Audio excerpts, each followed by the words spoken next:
पांडा जो छींक नहीं रोक सकता था। चीन के सरसब्ज बाम्बो के जंगलात में एक पांडा रहता था जिसका नाम पिंग था।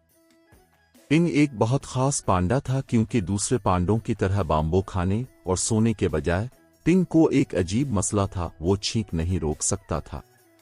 ये सब एक ठंडी सुबह शुरू हुआ जब पिंग बेदार हुआ और बड़े खनकार के साथ एक बड़ी इचो छीनी की।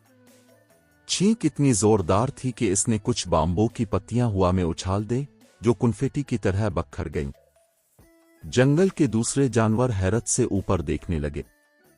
पिंग, क्या तुम ठीक हो? लायला का लीमोर दरख्त से लटक कर पूछता है। मैं ठीक हूं, पिंग ने छींकते हुए जवाब दिया, लेकिन मैं छींक नहीं रोक सकता। पिंग ने अपने दिन को मामूल पर लाने की कोशिश की। उसने बाम्बो खाने की कोशिश की, लेकिन हर लुकमा से इतनी जोरदार छींक आई कि इसने बाम्बो की टहनियां जंगल में फेंक दे। उसने सोने की कोशिश की, लेकिन उसकी छींकों की आवाज इतनी बुलंद थी कि हर मखलूक जाग अलिफाटे। जानवरों ने फैसला किया कि उन्हें पिंग की मदद करनी होगी।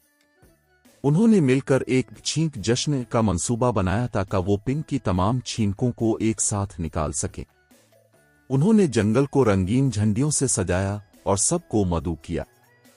जश्न में छींक के मुकाबले, छींक थीम वाले खेल और यहां तक कि छींक के रक्स भी शामिल थे।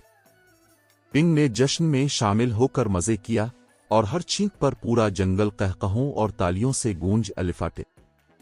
आखिरकार एक दिन भर की छींकों और हंसी के बाद पिंग ने आखिरी जबरदस्त छींक मारी जो पूरे जंगल को हिलाकर रख दी। जब सब कुछ खत्म हुआ तो पिंग बहुत बेहतर महसूस करने लगा। छींकें रुक गई थीं और पिंग खुश था कि वो छींकों से आजाद हो गया। जानवरों ने जश्न मनाया और पिंग ने एक अहम सबक सीखा, कभी-कभी आपकी अजीब बातें भी तफरीह का हिस्सा बन सकती हैं।